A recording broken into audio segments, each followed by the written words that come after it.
शिवसेना नेते संजय शिरसाट यांनी आनंद दिघेंना मारलं गेलं असं वादग्रस्त वक्तव्य केलं होतं। यावरती राष्ट्रवादी नेते प्रफुल्ल पटेल यांनी प्रश्न केला असता कुणी काय केलं याची अधिकृत माहिती आपणास नाही, मात्र कुठलंही संवेदनशील वक्तव्य करताना संयम बाळगायला हवा असा सल्ला प्रफुल्ल पटेल यांनी यावेळी दिलाय।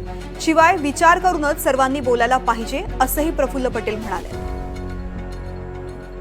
आता जुना इतिहास हे आहे, कोणी काय केलं त्याची अधिकृत माहिती माझ्याकडे नाही, पण कुठलाही संवेदनशील वक्तव्य करण्याच्या अगोदर सगळ्यांनी थोडा संयम पाळला पाहिजे असं मला वाटते।